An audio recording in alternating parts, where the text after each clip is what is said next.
Hello everybody, welcome back. I'm the Strategy Professor, and today we're going to be looking at the tier list for every role for patch 10.6. So I already released the support tier list, so be sure to check that out if you want some in-depth information about specific supports, but we're going to try to cover top 5 for every role just to give you some idea about what's happening in the meta right now, what's strong to help you win some more games. So if you enjoyed the content, please be sure to like and subscribe. It really helps out a ton on the channel. Come by, check out the stream. It usually starts around 10:30 or 11 p.m. Eastern Standard Time every night, and then we usually go till about 2 or 3 a.m. Eastern Standard Time every night. So come on out, really friendly community. We'd love to have you. I try to explain as much as I can about the gameplay, and then I'll also try to answer as many questions as I can from people that are talking in the chat. So I might check that out. And check out the rest of the content on the channel as well. Like I said, I do plenty of other tier lists, patch notes analysis, in-depth guides from macro to micro to individual champion guides, best one-trick guides, all kinds of stuff like that. And then we also have a coaching playlist of over 200 videos on there, so you can just kind of flip through and see some of your favorite champions and get some advice on them there. But let's go ahead and get started here. I'm going to try to, I know it's kind of a meme on this channel, but I'm going to try to do this just a little bit faster than usual just so that we can cover more stuff and maybe see if we can get this done in about 30 minutes or so.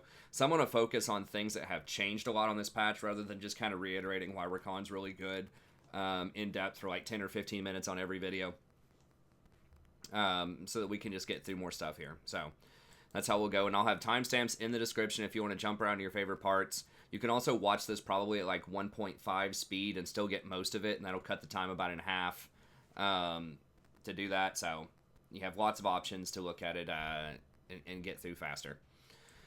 Okay, so Rakan is still really good. I'll just say that he is very versatile, and that's really what his strength is most of the time, is that he can peel pretty well, he can engage pretty well, he has a very strong shield, has like a 1.4 AP ratio with a 280 base on both shields, and the fact that he can go in, start a fight, and get out at the same time makes him unique amongst engaged champions. So if your AD carry doesn't follow up, or it's kind of a dangerous engage, you can always get out of the situation. That agility also allows you to itemize into more enchanter type of items, even as an engaged support. So you can get things like a Zeke, which is pretty common on engaged supports, but then you can also get Ardent Censer, Athene's Unholy Grail, Redemption, Shurelias. You can get a lot of the enchanter items as well, which are usually pound for pound the most cost-efficient support items out there that have some of the biggest impact for your team.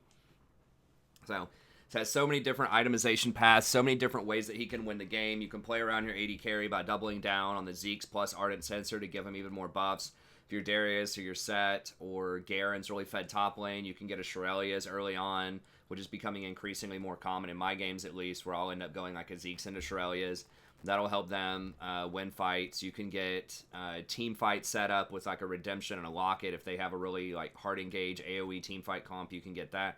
So you just kind of have you have the items and you have the abilities that let you be really versatile and navigate a whole bunch of different situations, whether you're behind, whether you're ahead, whether your team has tanks, whether there are no tanks, whether your team wants to split push, whether your team wants to team fight. He's just always got some way that he can be relevant and make big contributions to the game. So that really is why I think Rakan is number one overall right now, if you're very strong on him. Okay. Nami's another one that's been rising up for the last few patches here, and she does have, I think, one of the highest win rates overall. Now, Lowalytics did just come up with an interesting new statistical analysis tool here, which is pick ban influence. So it looks at the overall win rate of a champion, and then it tries to figure out how often is that champion picked versus how often are they banned. So basically it looks at not only the win rate, but just how relevant are they in the meta, how often are they showing up in picks, in bans, and ultimately that'll tell you which champions it thinks are strongest based on that. So Nami is one of the ones that's highest on that. Now, obviously, I don't completely agree with that because Rakan is pretty far down the list with those statistical metrics. And I think some other champions like Yuumi kind of get the short end of the stick on that too. So it really kind of dumpsters champs that are banned a lot but also have a fairly low win rate, which means they're usually difficult to play and not necessarily bad because if they're banned a lot. It could just be because they're annoying, but a lot of times it's because their potential is really high, even if the execution is not always there. But anyways, Nami is going to be really strong right now. She's kind of versatile, very similar to Rakan. She does apply a lot more pressure early on, so she can do good poke damage. while at the same time healing herself, so she's kind of the queen of early trades. And then you also have a lot of CC for an enchanter there as well. You have the bubble, which can CC multiple people. You have your ult, which can CC multiple people. Then you also have your E, which allows champions to run people down, or your AD carry to potentially kite people out. She gives out movement speed on all of her abilities. So she's just very versatile as well. The range on her spells are also very nice. A lot of the other enchanters, many of them have to get a little bit closer to the fight to be effective.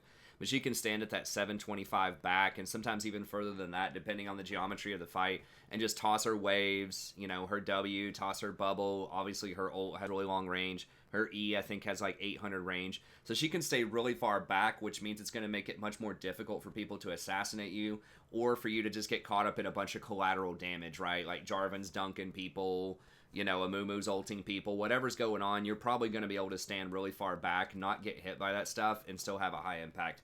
So I do think that Nami is very strong. She doesn't scale as much in terms of raw plus healing and shielding as a lot of the other champions do. So, she's not going to scale as hard with that stat just because she has one heal. But she does work very well with Athene's because her ability damages and heals on the same spell. So it makes Athene's like super effective.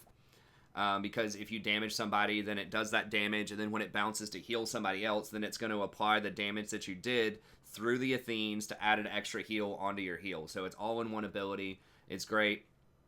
And then you can also run Shirelia's pretty comfortably as well, because you can throw your wave and then Shirelia's your team in, so they can follow up really quickly on that speed up.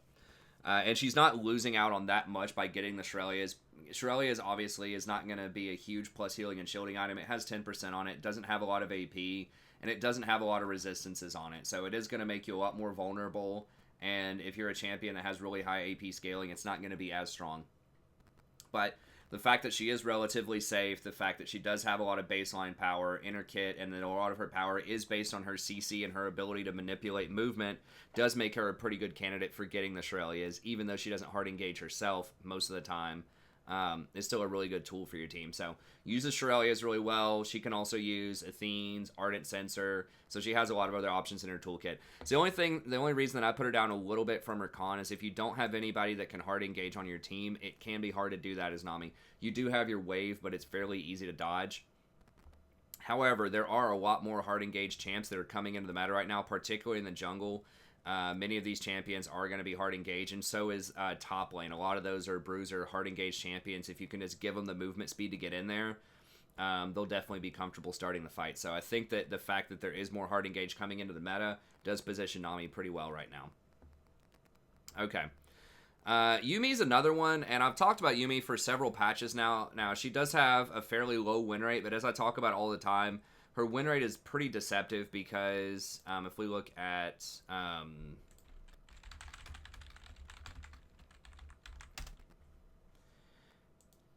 I've said this in several different videos, but I'll go ahead and put this up again right now. If you look at this chart, when she was considered super OP on release of last year, right, her ban rate got all the way up to 45%, but her play rate was pretty high as well. It was around, like 15%. When she was sort of at her peak, when she was pick ban every game in pro, and she was very popular in solo queue, but her win rate never really got above 47%, and that's when everyone thought she was OP, and then she just kind of cratered in the gutter from there. But they made several adjustments to her, which many people thought were just flat nerfs, that ended up being nerfs to some aspects of her kit, but buffs to other aspects, and now, as you can see, she's been skyrocketing up. Now, she's leveling off a little bit here, but the important thing to note is she is over the win rate level in which she was considered really OP, right? So the ban rate's not there yet. It's moving on up, but her win rate's definitely there in solo queue right now. So you could make the argument that she is at one of the strongest states she's ever been at, even though she's 49%.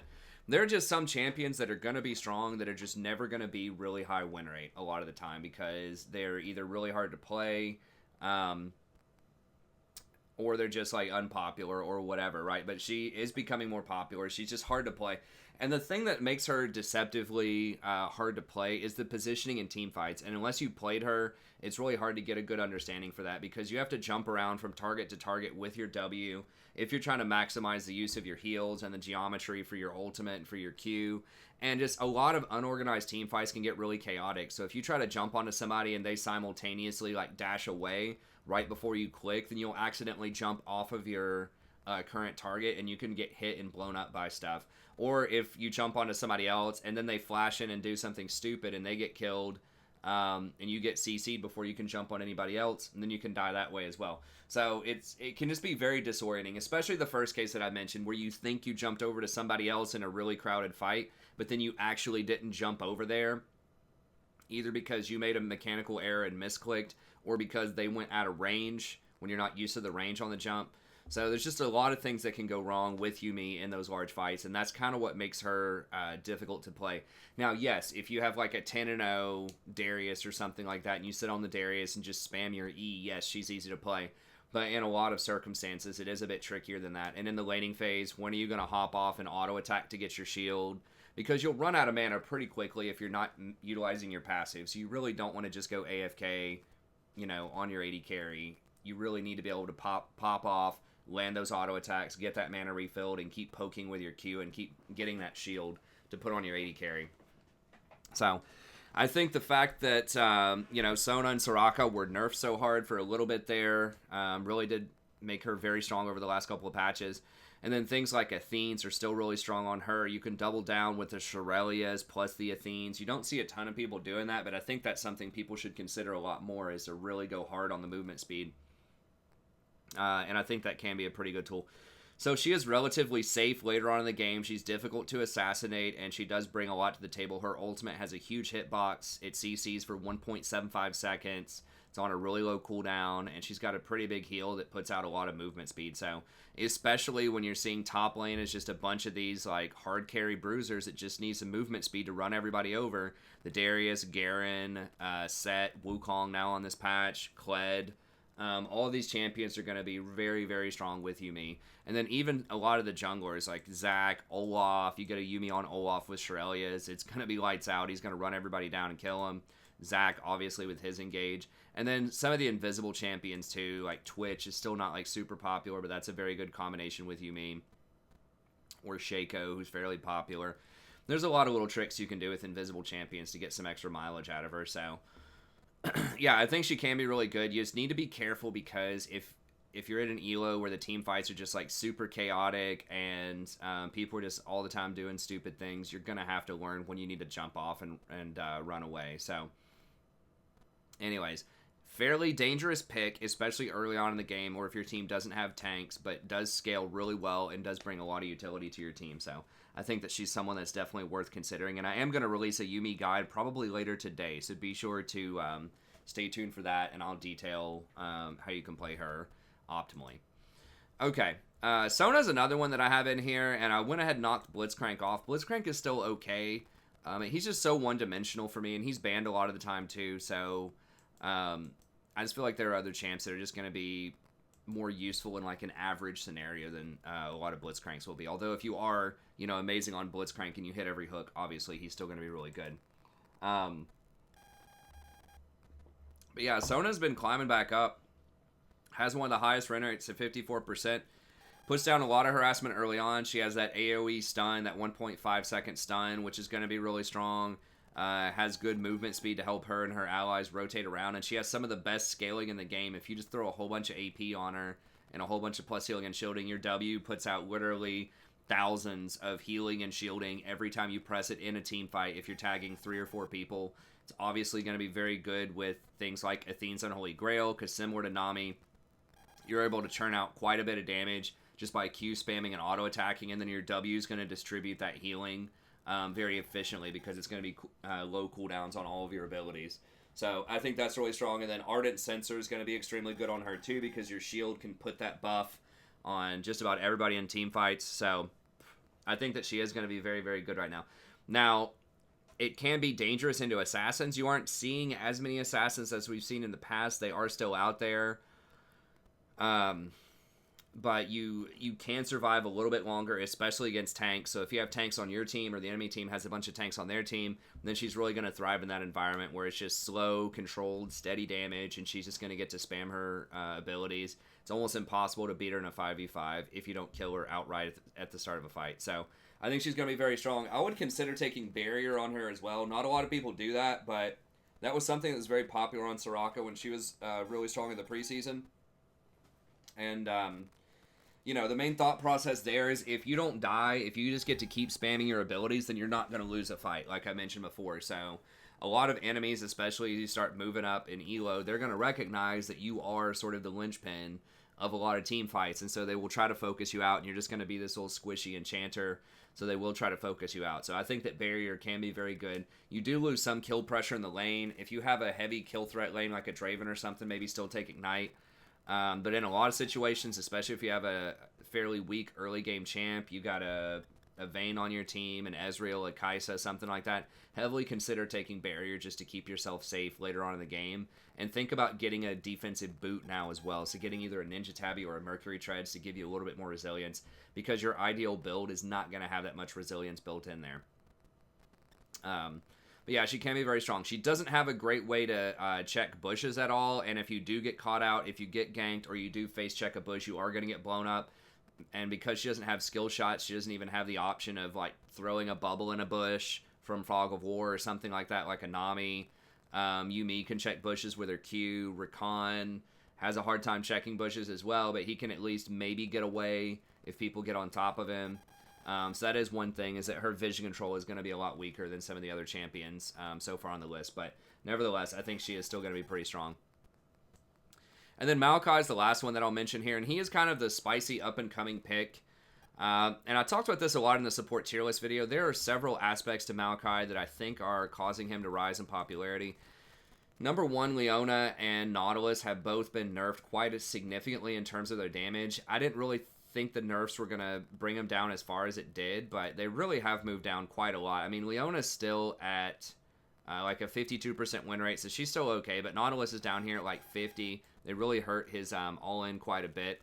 And so Maokai is going to do a lot more damage to them most of the time because his Q does quite a lot, and it's very, very mana efficient. So you do a lot of damage for very little mana. So that means you can spam this out and take more trades in the laning phase early on. So it's only 50 mana at all ranks, and it does 250 damage. And the Nautilus that I compared it to before, when you max out your E, then it ends up being like 90 mana per E. And in many situations, it's going to do a lot less damage. It's going to end up doing, I think it was like about 200 damage or so. If you get the absolute perfect waves and you hit everybody with like all three waves, so they're like standing right in your face and they're like trying to run away from you and they get hit by all the waves, yes, you can get it up to like 350 max damage. But a lot of times it's going to be around that 200 damage mark. So he's just far, far more efficient. This is on a similar cooldown to a 5-second cooldown. And the big thing with this is it's also a knockback. So that is huge for helping to peel and displace, especially a lot of these other enemies out there. He's extremely good against Rakan. I've actually started banning him as Rakan because this can knock back your engage with your W. It can knock back Leona if she's trying to engage. If a Thresh, hooks your AD carry or whatever, and they're trying to go in with their Q and follow up, you can knock them back with their Q, with your Q. If Zack's trying to fly in, you can knock him back. Rengar's trying to jump on the AD carry, you can knock him back. So he's like a little mini Janna, honestly, in that sense, where people come up. Now, it does have a delay on it of the 0.35 seconds, so you got to keep that in mind. But that is really handy. And you can knock people back into your own team. So if you engage on them with your W and then you Bramble Splash, you knock them back in that 300 range, then that can be a very strong displacement ability for your team. So that's number one, is he has an active displacement, which is great at peeling and is great offensively for getting that knockback into your team. Lots of damage on a low cooldown, has a little bit of a slow to it. That little knock-up also does work for Yasuo, by the way. So he's great at triggering Yasuo ult. And then the couple of other things that are handy against him, he's going to be very good at checking bushes and controlling bushes with the sapling toss. So that's going to be super handy. It actually does some pretty good poke, too. Even if it's not in a bush, it still does 7% of the target's maximum health. So if they're trying to, farm under tower, you can just keep tossing these things at them, and it's going to do pretty respectable damage, even for 1 point. So you just put 1 point in this bad boy. It only costs 60 mana, and it's doing quite a bit of damage. Now, if they happen to walk close to a bush, it's 14% of their maximum health damage. So that's quite a bit. So it's a very good 1-point wonder. It can watch areas for you if you run out of wards. It does only have a 10-second cooldown, so you can throw a lot of these down, get a lot of vision control. If people do creep up, it does start doing a ton of damage to them. So that is very effective. And then Twisted Advance is really interesting. There are several aspects of this that are good. Number one, it's point click. They can't dodge it. So they can't flash away from it. They can't dash away from it. I mean, they can, but you're going to follow them. So do be careful if they're under a tower or whatever. You don't want to E onto somebody and have them like flash under tower, or you try to W onto a recon or something and, you know, he Ws and pulls you under the tower. That can be a problem. But other than that, you know, if you're just running at somebody or you have a good flank going and you flash Twisted Advance or just run up to them and Twisted Advance, they're not getting out of that, right? Another thing is it also makes you untargetable, so you can get through a lot of things that might stop other people. So you can go through like a Braum shield and get on people. You can use that W to dodge things like a Nautilus ult. You can reset tower aggro with this. So if you come in, you know, you like press your R, it's going to roll up and hit somebody under tower. You can get the aggro yourself, you know, hit them with your Q, do a couple of auto attacks. And then whenever you need to reset aggro, if there are enemy minions there, you can just use your W. It'll make you untargetable, resets the tower aggro, and boom, you have a reset. So it's almost like an Elise going untargetable.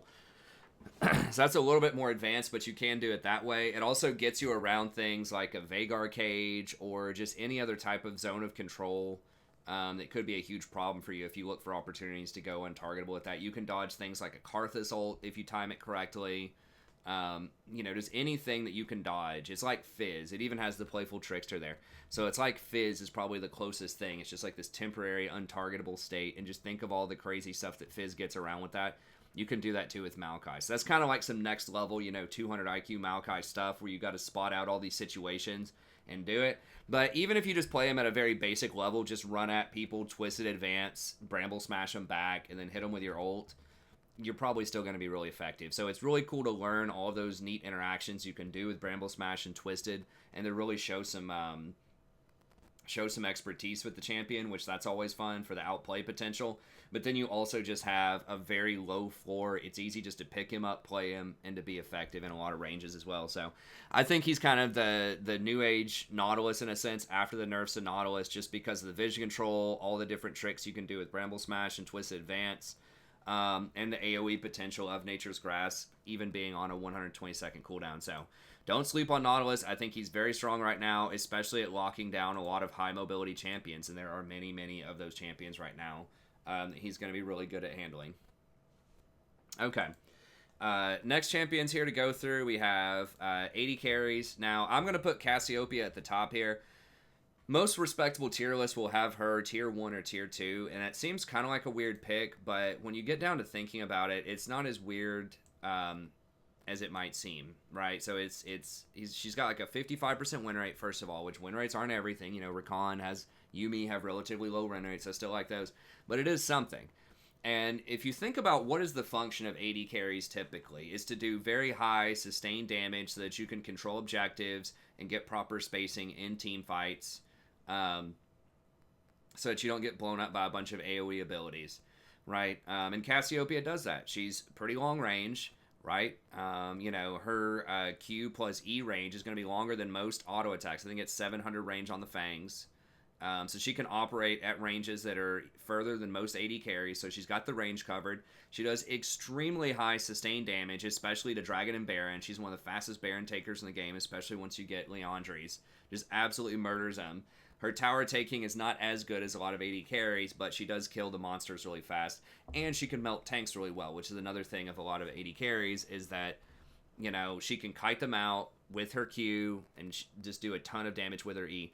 Dr. Mundo is a problem. Like Dr. Mundo with a Spirit Visage, an Adaptive Helm, and Mercury Treads, that's a problem with Warmogs. I had to go against that yesterday. That was absurd. You do like no damage to that champion. But like most tanks, you can end up carving through. So Adaptive Helm is very good on her, but that's something that a lot of people aren't really itemizing against. Another thing, or using as itemization, I should say. Another thing that makes her really powerful is that she's AP in the bottom lane. So there are still quite a few AD champions. Top is still almost all AD. And there are several AD junglers as well. Like your Master Yi, Wukong is becoming very popular. Still have Olaf, Lee Sin. There's just tons and tons of top laners. And there are still some mid laners that are playing AD. Most of the powerful mid laners that we'll talk about in a second are AP. But you are still seeing some people playing things like Kiana, Zed, Talon, stuff like that. So you're not seeing a ton of that. but you are seeing a little bit, right? Yasuo is another key example. It's a number 1 pick rate overall in mid lane.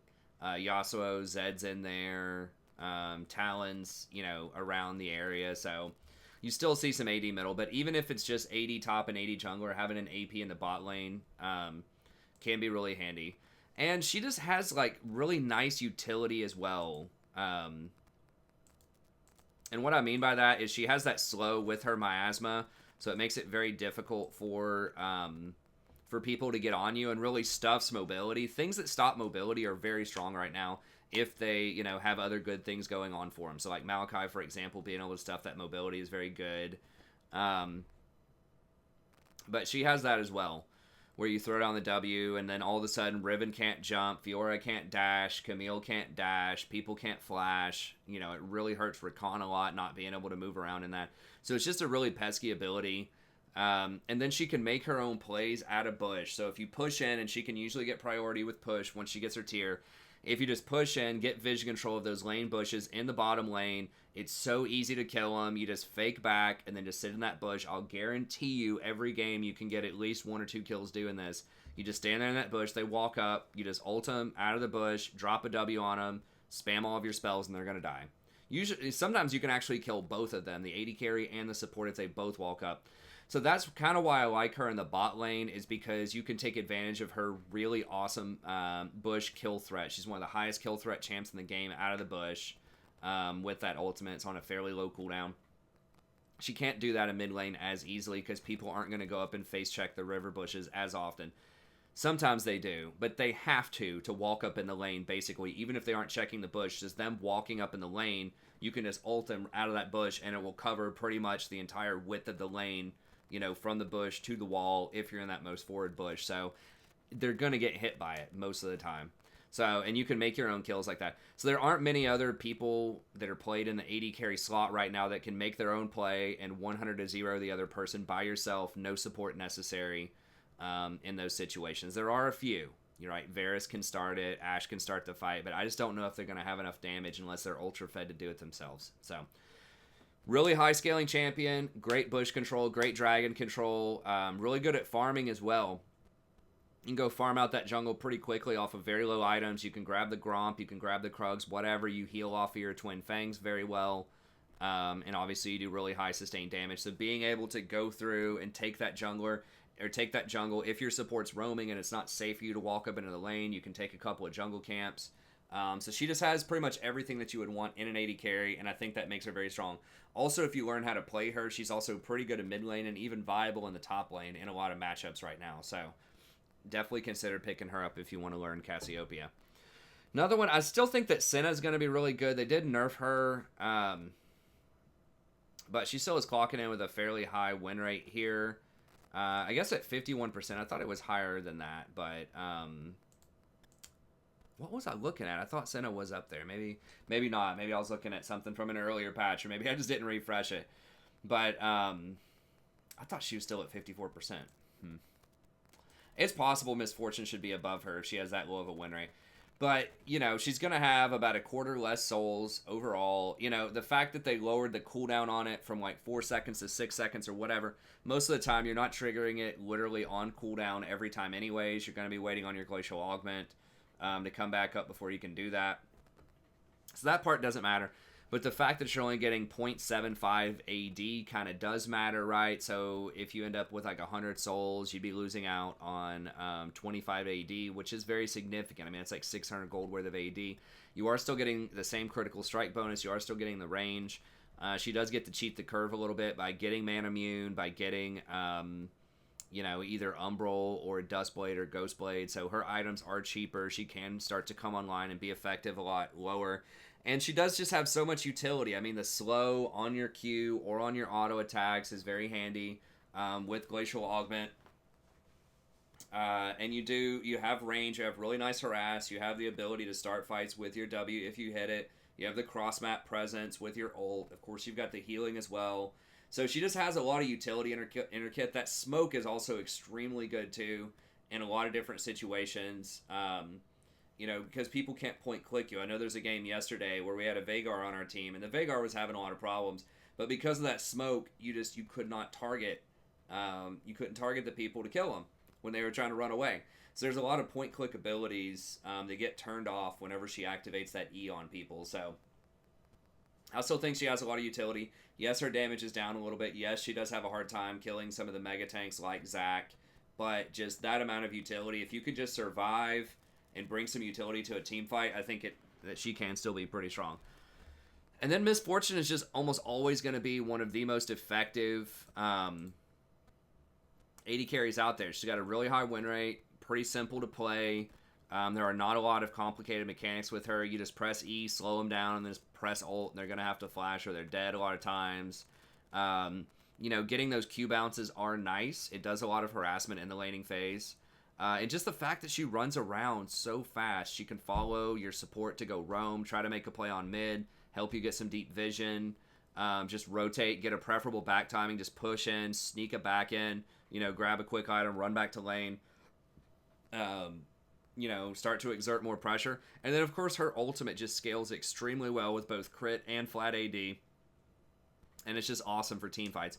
And we're still pretty much in a team fight meta. You're still seeing a lot of Darius's out there, still seeing a lot of Garen's out there, Sets, and then like your Dianas, your Echoes. They can kind of function as split pushers as well, but a lot of people are still team fighting, and that's going to make her really good right now. So just very easy to play, good itemization. You can just go Essence Reaver into Infinity Edge and just do 1,000,000 damage. So I still think that she's going to be pretty strong, pretty easy to play. Kallista's another one who's been rising through the ranks quite a bit. Now, you are seeing a lot of Kallista top lane, and, maybe I could put her in as top lane, sort of an honorable mention, but I try to only put the champions in one slot, even though, Echo could go in the jungle. I just put him in mid and then just tell you that he's flexible, so I guess I could put a flex here because people are playing Kallista in the top lane. But, the game's slowing down a little bit. You're not seeing a ton of these heavy crit champions, heavy early game champions right now out of the AD carry position. Lucian is becoming a little more popular, and he's dangerous. Caitlyn can apply some pressure in the laning phase. Miss Fortune's a little bit of pressure. But, Ezreal and Kai'Sa are just going to hand you a free lane most of the time. Vayne's going to give you a free lane. And so just having it a little bit slower so you have more time to stick those spears so you're not just getting, critted out of nowhere with someone who's got, those 3 crit cloaks plus Infinity Edge in the early game. Just going to give her more time to stack up. And then she's obviously going to be really awesome with someone like a Rakan or a Maokai, who are both very strong on this patch. Someone like a Yuumi or a Nami might be kind of weird, but those champions are still okay. The thing that people forget is if you throw in a ranged champion, so you throw a Nami in to knock people up, it puts the Nami 550 range out. It does not put her in melee, right? So you're not really putting her in that much danger. You're just knocking them up, and then she can retreat while they're knocked up anyways. But Nami is, not that bad with her, honestly. It's not the same as, someone like an Alistar classically, where you can get the double knockups going on, or like Rakan, where you can get the double knockup into Charm. But, you can knock them up with that, and then just, it's a free bubble. You get to land on them, and then you can hit them with the wave after that. So you've got a pretty good chain of CC that you can put on them with the Kalista. And then she just has good itemization. Blather and King allows her to come online early. She can kite some of these bruisery tank type of champions. Are going to have a hard time getting on her, like the Darius, the Garen, the Kled, the Set. If she can just kite them out, even like Echo and Diana, they can kind of get on her. But if she just gets a little bit of breathing room, she can reset and kite some of these champions out if they don't blow her up instantly. So I think that she's going to be really strong if you're well practiced on her. She definitely has been trending up win rate wise. I think she's down a little bit on this patch, but she's definitely someone to consider. And then I have Aphelios here as kind of an honorable mention. He is still being played all the time in pro play right now. And he does have a really high win rate. I clicked on it. There we go. Does still have a really high win rate even after the nerfs. Now, they did nerf him a lot on this patch on 10.6, and pros are playing on 10.5. He did receive nerfs on 10.5. He's been nerfed on basically every patch. But as you can see, among the top pick rate champions, he's just going to have some of the highest win rates up there. Now, Senna, I guess Senna is getting classified as a support a lot of times because she's not taking most of the farm. Everybody's doing the fasting Senna type of thing.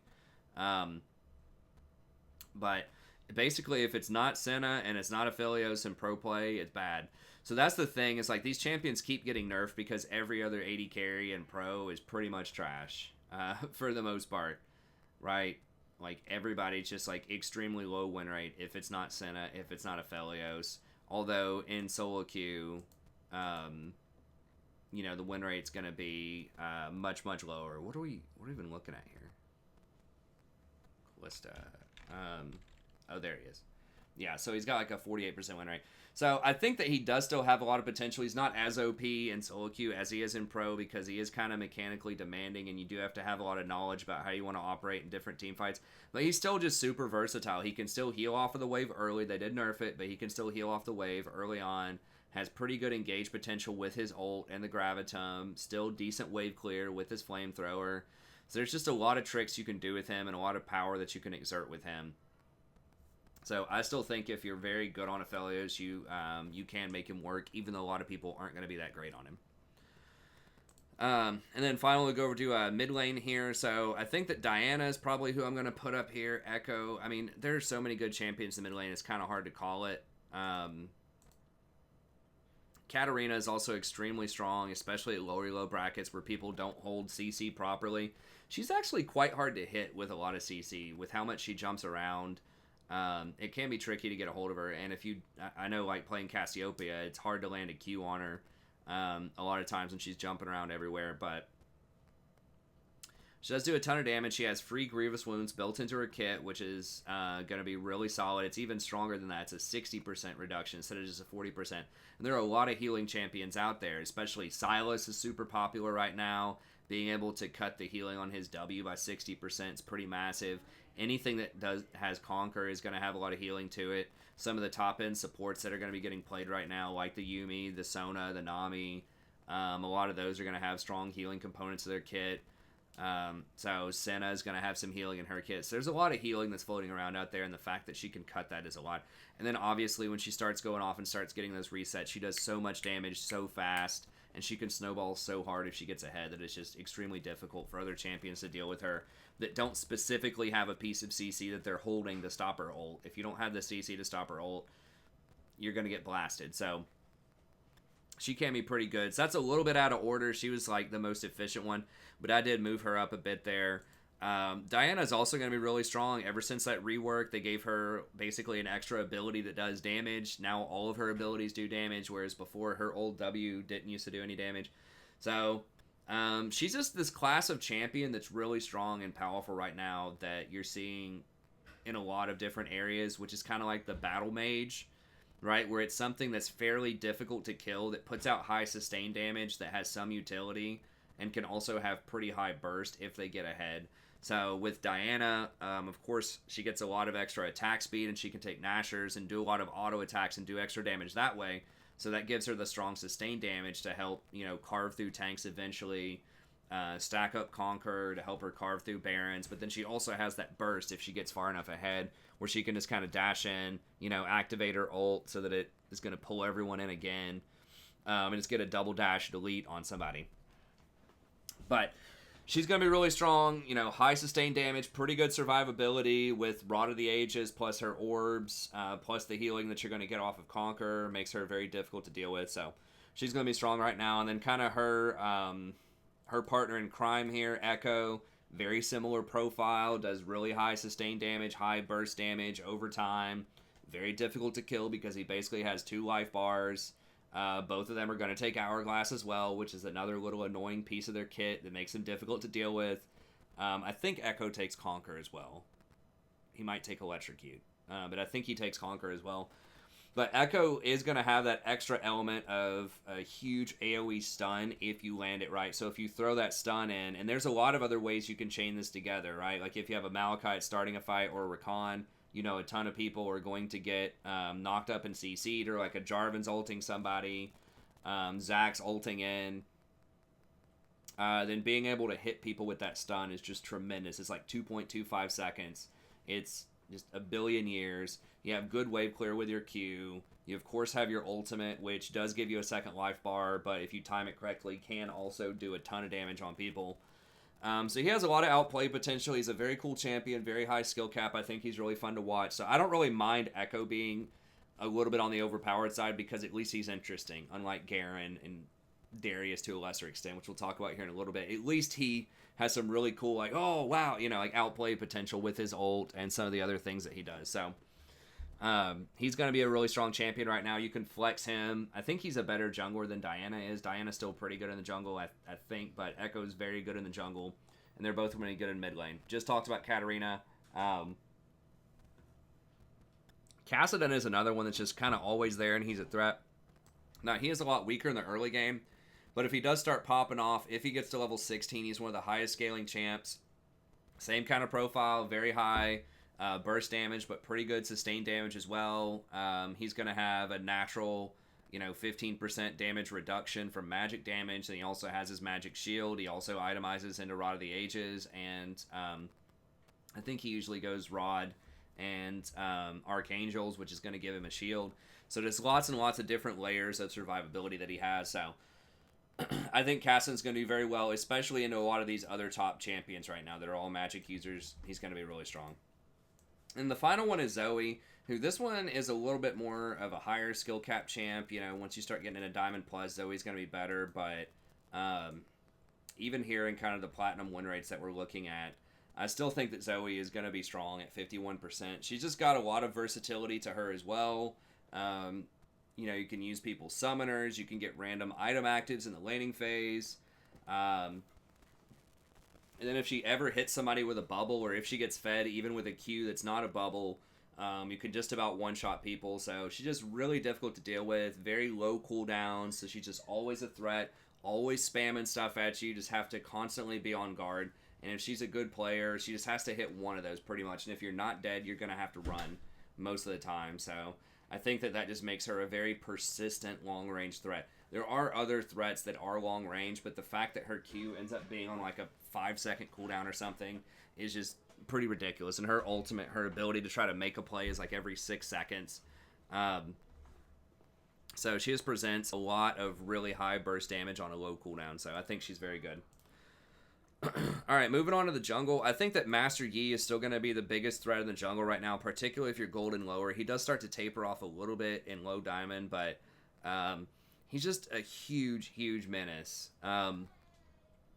If he ever gets ahead, it's so hard to deal with him because once he starts killing people and just spamming the Alpha Strike, you can't even target him with anything. And he's just going to carve everybody up. So obviously the Taric Yi combo is still very strong. They did nerf it to where he loses experience if he gets into the jungle hunter penalty. They never do that. The Master Yi, Taric boost strategy, whatever, the funneling comp, those people never make that mistake. They're always watching how many CS they're getting from which sources, and they can just go in and farm up the jungle. Taric can just hold the lane, farm a little bit, and then Yi can just go farm the jungle for a while, clear his camps, and then come back, catch most of the wave. And they can go invade and take the enemy jungle, because it's probably going to be 2v1. They're going to be able to get priority in the mid, and then they're going to be able to go invade and get other jungle camps. So I just think that that's still a really strong strategy. But even if you don't have that, I think that he is just a very solid champion in most metas overall anyways. His itemization is very diverse in theory. Yes, right now he's going to be going for the Blood Razor into Gensu's. That's kind of his core that he's going to get most of the time.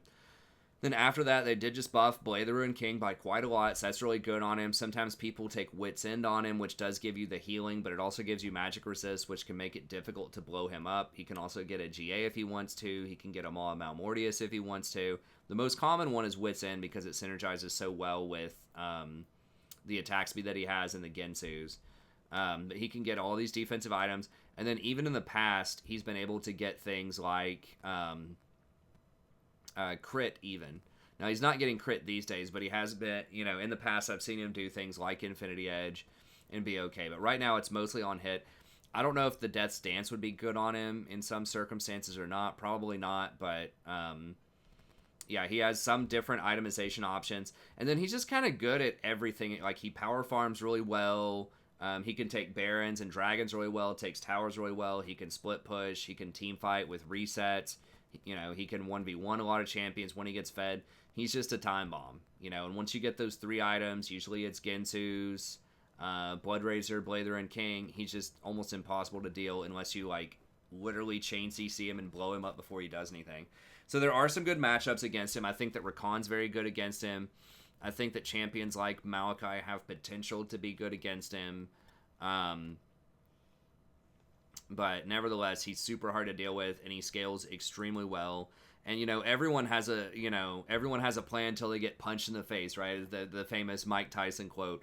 And that's kind of what it is with Master Yi. Everyone sits around and theory crafts. Well, if you just draft a team comp that has like 20 different pieces of CC and everyone holds their CC for Master Yi, he's easy. What a terrible champion. Who loses to that bad champion?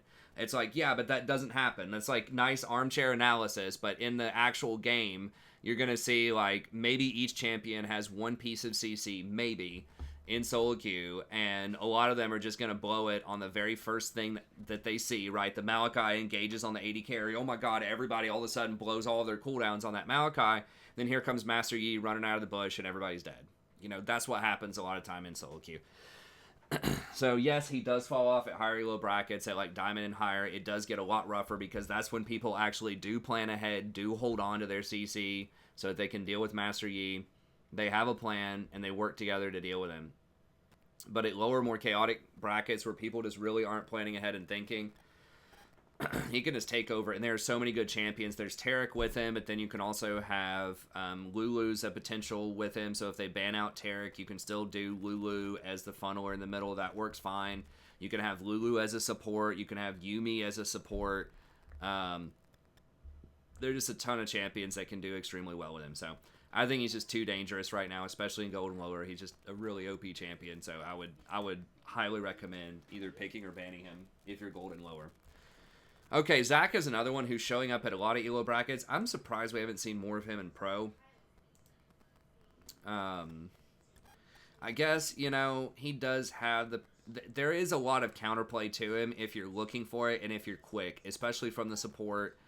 Thresh is almost always a threat potentially as a support. Having that Flay knockback can deal with him, and there are other champs, other tools that can be used for that knockback. But in solo queue, people just don't react fast enough. They're just not expecting him to fly out of random bushes. He has such, obnoxious gank angles. It's almost impossible to ward for him. He's very difficult to kill. He scales really well with a lot of the new Bomby Cinder items. Has a lot of CC, obviously. Does pretty respectable damage for a tank. But it's really just that ultra long-range engage. So hard to ward for him. So hard to get away from him. That makes him a serious threat right now. And he just has pretty good synergy with a lot of other champions out there too right now that can just go in with him. He's very good with enchanters because he not only has a huge health pool and he's going to be getting resistances, but he also has a lot of healing, and typically he's going to get Spirit Visage as well, and he's probably going to have Revitalize. So he's going to have Revitalize and Spirit Visage, which means he's going to be getting healed for 40% more than people would think. So if we look at this, I'm pretty sure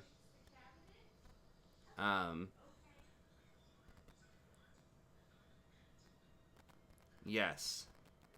So outgoing healing and shielding is increased by 10% on targets below this. Incoming, so it works both ways. So if you have someone who's like a Nami that has Revitalize, and you have, someone like a Zac that also runs Revitalize, then they end up getting 20%.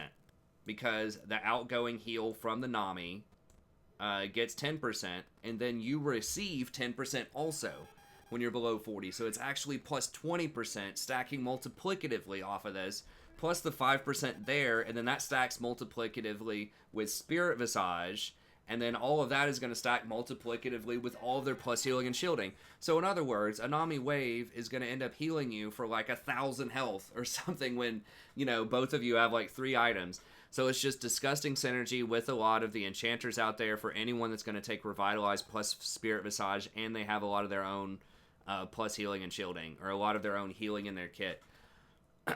So Zac's just a monster right now. He's going to be really strong. Now, Wukong is another one. I'm going to try to get this done in under an hour for sure. I know we said 30 minutes, but, that's 30 strat prof minutes, so it definitely needs to be done in under an hour. Got to keep it at double digits here. Wukong, I feel like I haven't seen him go too crazy in my games, but he's going crazy. there's a lot of Wukongs and a lot of games out there, and he's winning a ton. I'm pretty sure he got hot nerfed to some extent, but in the jungle, he's still rocking 54% with a 7% win rate, or a 7% pick rate, 40% ban rate. So yeah, he's just going to be really strong right now, and I don't remember all of the details about everything about him. I know that he starts regenerating a certain percentage of his maximum health at all times per 5 seconds. That's going to help him out in the jungle as well. Or his clone. Damage an enemy champion or monster. Okay, so whenever he damages a monster, then he gains a huge increase there. Okay, so he gains this much armor, regenerates per 5 seconds. These are increased by 50%. Bonuses stack up, okay, to 10 times. Okay, and with the clone, you can stack that up twice as fast on things like raptors. And yeah, so you basically get this stacked up like super fast, where you end up getting 3% of your maximum health generation. You get a ton of extra bonus armor magic resist. Yeah, so he's basically going to be taking no damage in the jungle most of the time. Now, I haven't watched a video on this. I don't know the exact details of it. But yeah, that's pretty nutty. And then with Crushing Blow, you still lower the target's armor, so that means everybody on your team does extra damage. So your AD carry does extra damage, your Darius does extra damage, just anything that's doing physical damage, including you, does extra damage off of that Q reduction. It still does a ton of damage, gains some bonus range, so that's still pretty much the same ability. In the Warrior Trickster, you end up doing a lot more bonus damage there, and I believe that gives you a dash now. Yeah, so now you have 2 different dashes, and I don't think you can go over a wall with it, from what I remember. I remember some people like complaining about that unless they changed it. Cannot go through terrain. But still, now he has 2 dashes, 2 different ultimates that charge up for up to 32% of the target's maximum health, which is going to be pretty crazy. So yeah, he just gained a lot more mobility, a lot more knock-up potential, tons of survivability and healing and farming in the jungle. So, that just seems to be extremely strong on him right now. So Wukong's going to be really good. Elise is still going to be solid as a really high damage burst AP champ. Now, you are seeing her a lot more in like challenger level games, and you're seeing her in pro. She's the most picked, or one of the most picked junglers in pro right now. She has the most presence. So she's just solid. She can early game skirmish for stuff. She can let her Spiderlings tank. She has some innate healing, so she takes very little damage in the jungle. She has great burst potential, especially out of bushes. If you go over an invade or you get vision control and you're in the right place at the right time, just landing that web is pretty much a one-shot in a lot of situations. Good itemization, nice AP threat, just in case your mid laner and your top laner are AD champions. That's still going to give you an AP threat on your team. She obviously has that early dive potential where she can use the repel to drop aggro, which is going to be really handy. That can dodge a lot of other abilities out there, just like we were talking about with Maokai. You can go untargetable, get around a lot of shenanigans. So I still think she's going to be really strong. She does start to fall off later on, but as far as like the early game, like power threat junglers, then I think that she is going to be one of the better ones for scaling later, because at least she's ranged. She can still auto attack towers to help push. She can still start fights with her webbing. She can still one-shot people even later on into the game, because she's just going to keep building damage. She can usually still one-shot everything except for the tankiest of tanks if they face check her. So I think that Elise is still going to be really strong right now. And then Olaf is my final pick. Now remember, I'm not mentioning Echo and Diana, who I think are pretty good as well. And Olaf's going to be a little bit further down the pecking order here, but not too far down. So what I like about Olaf, he has really good clear, really good dragon control, and he just snowballs so hard if you get ahead early on, especially if your support's going to get a Shirelias, which is huge, or if they just have some other mechanic that can speed you up. So like a Yuumi or a Nami that can speed you up.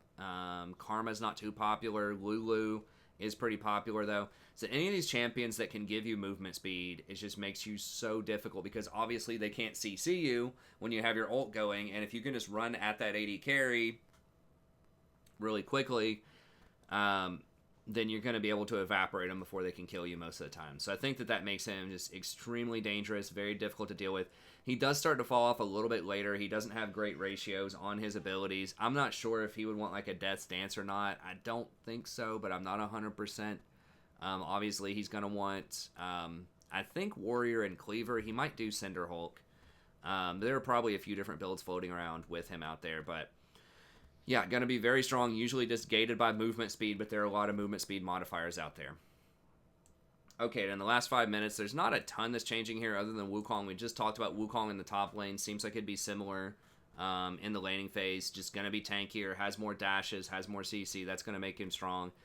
Darius did get nerfed on this patch, but I still think that he's going to be the strongest top laner. He's just very straightforward. Everyone recognizes this guy's really, really strong right now. If he pulls you in, you're still going to die. Yes, it's going to cost him a little bit more mana to do it, but I mean, maybe that matters like super early game. If you miss like 2 or 3 of your grabs, yeah, maybe that's a problem. But I think most of the time, in a lot of situations, he's looking all in you, right? Like he's not spending a lot of mana unless he's coming up and going for the kill on you. So yeah, very strong. Crushes tanks really well. Crushes squishy. Has huge reset mechanic in team fights. If you're able to get those 5 stacks and get a kill or hit a Q and spread those 5 stacks to everybody, does a ton of damage. Has true damage that can do like 70% of a squishy champion's health bar. He can afford to go ghost, run people down.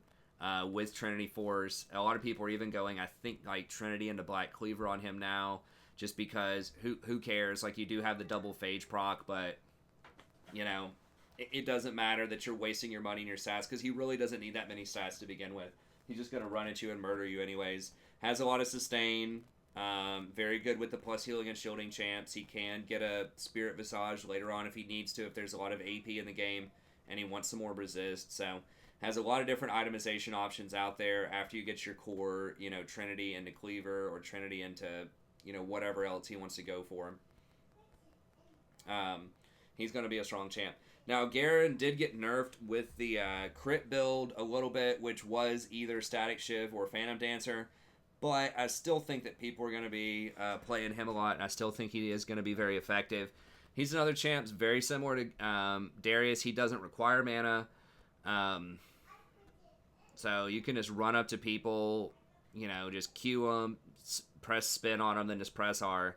It's one of the most brain dead champions in the game. No offense if you like Garen, but super simple champion. Just run up, spam all of your abilities on people. I guess he does have a little bit of skill expression with his W timing to block damage, but in general... Oh, hi! That's a ribbon in your hair, isn't it? That's good. That's very good, Rory. Oh, you like your chair, don't you? Yeah, she likes the chair. Good job. Daddy's almost done, Rory. This is a toilet paper. That is. That's paper towels. Let's leave that there. Are you going to put it on the shelf there? You going to put it up there? Okay, good job. So, yeah, I mean, you can go Deadman's if you want to split push a little bit more. But it seems like that is becoming a bit more popular. Phantom Dancer's still going to be good, though. Still gives you the movement speed. Yeah, you're losing a little bit of your scaling on your spin to win off of Critical Strike. Honestly, why does your E even have scaling with Critical Strike on it? Who knows? It shouldn't even have Critical Strike scaling. He could even go Ghost Blaze sometimes if he wants to. That's becoming a little bit less popular these days, but either way, he's going to be super strong right now. Set, we've talked about Set before. He has been nerfed a lot, but he's still going to be really strong. A lot of people still don't play around his W properly. They still take too much damage. Oh, is that an orange one? That's my orange one. Yeah. That's my orange one. That's right. But, yeah, he's still going to do a ton of damage. I mean, it's basically just like Garen or Darius 2.1. You want an orange one? Yeah. I don't know what the orange one is. Here, go tell Mommy. Mommy will get you an orange one. Go tell her. But he does have a really nice engage in team fights. So I would say He's probably better in team fights than Garen is. I don't know about Darius. You get those resets, that's business. But Set, being able to tackle your tank onto your back line and just like delete the back line is pretty handy. So I think that he is still going to be very strong. And then Kled is someone that's just always kind of sleepers. The last one that I'll mention here, and I guess we're going to go over by like 1 minute, whatever.